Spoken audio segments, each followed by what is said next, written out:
Salam. Bugün sizinlə Azərbaycan xalq nağıllarından olan Ağıllı Uşaq nağılının məzmunu ilə tanış olub təhlilinə qulaq asasıyıq. Demək, keçək məzmununa. Biri var idi, biri yox idi. Keçmiş zamanlarda bir xan var idi. Xan hər dəfə bir bəhanə eləyib yan yörədəki kəndləri, şəhərləri talan eləyir, əhalinin var yoxunu əlindən alırdı. Xan yaşadığı şəhərə bitişik bir kənd var idi. Oranı tutmaq çox çətin idi. Çünki kənddə dünya görmüş ağıllı qocalar xanın hilələrinə hər dəfə cavab verir, onu məğlub edirdilər. Demək, biz başlıqda nə ilə tanış olduq? Bir xanın olmağını, xanın kəndləri işğal elədiyini, amma bir kəndi işğal eləyə bilmədiyinin şahidi oluruq və kəndi işğal eləyə bilməmə səbəbi də həmin kənddə dünya görmüş və ağıllı qocaların mövcud olmağıdır.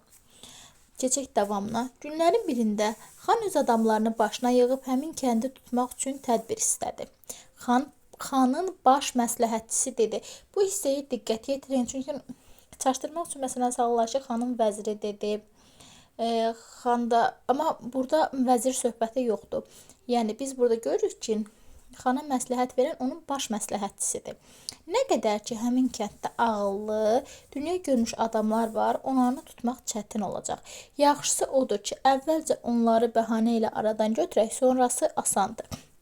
Demək, məsləhət olaraq nə verir? Əvvəlcə qocaları aradan götürməyi, daha sonra digər işləri həll etməyi. Xan bu təklifi bəyəndi. Elə həmin günü öz adamlarını yanına çağırtdırıb tapşırıq verdi ki, nə təhər olur olsun, gedib o kəndin baş bilən adamlarını, qocalarını aldadıb bura gətirəsiniz. Demək, hadisələr bir gündə baş verir. Xanın adamları hamısı eyni vaxtda kəndə doluşub hərəsi bir qocanın evinə getdilər. Onlar hiləyə əl atıb dedilər.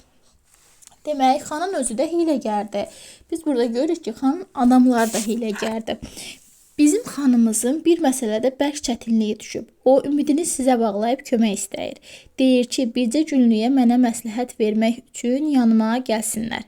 Qocalar yarı zor, yarı xoş, əlacsız qalıb xanın adamları ilə getdilər. Demək, necə olur? Yəni, tam əlacsız da deyirlər, amma əlaclar da yoxdur. Başqa bir çıxış yolları olmadığı üçün xanın adamları ilə gedirlər. Xan qocaların gətirildiyini görüb əmr elədi, hamısını zindana saldılar. Bu tərəfdən xan həmin kəndə getmək üçün atlı çağırdı. 3 alma verib dedi. Demək, hadisələrin ardıcıllığında nəyi gördük?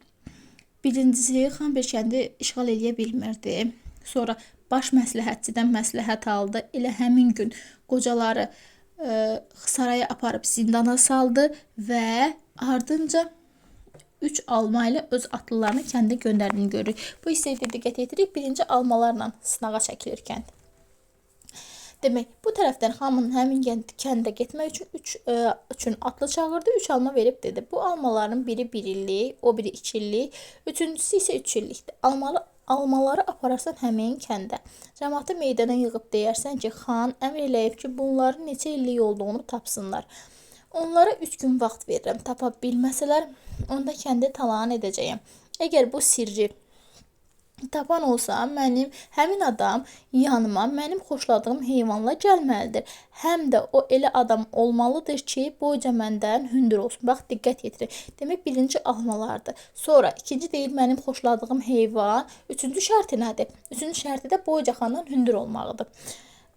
Hündür olsun, mən ona aşağıdan yuxarı baxım. Bir daha təkrar edirəm, nəyi yadda saxlayıq? Birinci sualının almalar olduğunu, 1 illik, 2 illik, 3 illik, bunu digər nağıllarda da görə bilərik ki, almalarla bağlı əksərən nağıllarda suallar olur. Daha sonra nə deyir? Xoşladığı heyvan. Üçüncüsü isə deyir ki, boyca məndən hündür olmağı. Şərtləri ardıcıllıqla yadda saxlayırıq. Çapar atlanıb xanın tapşırığını xəbər vermək üçün həmin kəndə gəldi. Çapar sözündə bilirsiniz ki, xəbər gətirən deməkdir. Cəmaatı bazar meydanına yığıb əhvalatı söylədi. Demək, cəmaatı hara yığır? Bazar meydanına. Çapar almaları verib geri qayıtdı. Kəndin cəmaatı nə qədər fikirləşdi, almaların sirrini tapa bilmədi. Bu kənddə qoca bir qarının Əhməd adlı balaca nəvəsi var idi. O, çox ağıllı və qoçaq uşaq idi. Biz Əhmədin hansı xarakterini görürük? Ağıllı olmağını və qoçaq olmağını. Həmin gecə Əhməd səhərə kimi yata bilmədi. Çox fikirləşdi, suallara cavab tapa bilmədi. Axırda yadına düşdü ki, bu işdə böyüklərdən məsləhət almaq lazımdır. Nənəsindən xəbər aldı ki, kəndimizdə heç qoca, ağıllı kişilərdən qalan varmı? Qarı dedi, bala, kəndin kənarında bircə nəfər yaşı yüzü ötmüş bir qoca qalıb. Şikəst olduğu üçün xanın adamları onu aparmayıblar. Demək kənddə ağıllı baş bilən, yəni kənarında bircə qoca qalıbdı. Aparmama səbəbləri nədir? Şikəst olduğudur. Əhməd səhər tezdən durub həmin qocanın yanına getdi. Gördü, bu nurani kişidir. Saç saqqalı ağappaq, qar kimi. Gözləri tutulub, qıçları şikəst olub, yerindən tərpənə bilmir. Əhməd ədəb-ərkanla qocaya salam verdi. Onun yanına məsləhətə gəldiyini söylədi. Qoca dedi, oğlum, məndən nə məsləhət istəyirsən? Oğlum, məndən nə məsləhət istəyirsən? Biz bu əsərdə qocanın nitqini də görürük. Hansı ki, Əhmədin məsləhət aldığı qocanın nitqi var. Əhməd xanın şərtlərini qocaya söyləyib ondan kömək istədi. Qoca əlini alnına qoyub bir qədər fikirləşdi. Sonra sualların cavabını necə tapmağı Əhmədə öyrətdi. Axırda dedi, oğul, bircə sirri mən bilmirəm. Gərək onu özün tapasan. O da xanın hansı heyvanı xoşlamasıdır. Bunun üçün bircə çarə var. Gərək bir yolla xanın şəhərinə keçəsən, çox ehtiyatla, tədbirlə bu sirri öyrənəsən. Əhməd dedi, elə bu saat gedirəm həmin sirri öyrənməyə. Baxın, qoca demək nəyin sirrini Əhmədə öyrətdi?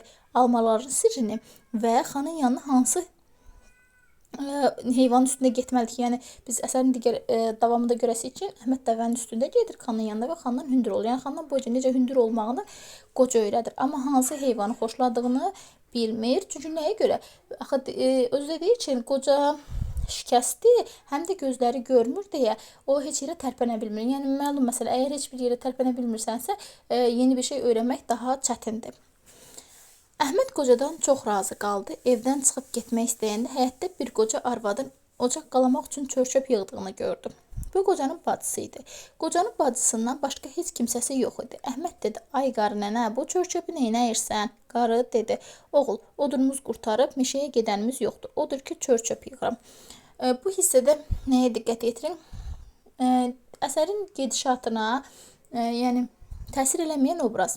Əgər belə bir sual çıxarsa qarşınıza, 6-cı sinif əsasən summativ suallarında və elə kitabın özlüyündə də bu haqda toxunulubdur. Epizodik obrazlar. Burada qarı epizodik obrazdır. Yəni qarı əsərdə heç nəyə müdaxilə edilmir. Qarının yəni bu əsərdə rolu sadəcə Əhmədin mərhəmətli bir olduğunu göstərmək üçün verilməsidir. Əhməd qarıdan balta, bir də çatı istədi. Çatı da bilirsiniz də, yəqin ki, kəndirdir. Qarı gətirib verdi. Əhməd gedib meşədən bir yekə şələ odun qırdı, çatı ilə bağlayıb qocanın həyətinə töküb getdi. Əhməd gedə-gedə ürəyində fikirləşirdi. Görsün nə yolla xanın sirrini öyrənsin. Elə ki, şəhərin kənarına çatdı, gördü hər 100 addımdan bir əli qılınclı gözətçilər dayanıb. Demək nə qədər 100 addımdır və hər 100 addımdan bir də əli qılınclı gözətçidir. Onların yanından keçmək mümkün deyil. Amma bir qədər kənarda xanın qoyun sürüsü göy çəmənlikdə otlayır. Qoyunlar gah bu tərəfə, gah o tərəfə keçirlər. Əhməd bunu görüb kəndə qayıtdı. Kəndlərindəki çobanın yanına gedib əhvalatı ona danışdı. Xahiş elədi ki, qoyunun birini kəssin, dərisini bütöv çıxarıb ona versin. Çoban 5 dəqiqənin içində bir yekə qoçu kəsib, dərisini bütöv çıxartdı. Əhməd dərini bir dəsmala büküb düz gəldi xanın sürüsü otlayan yerə.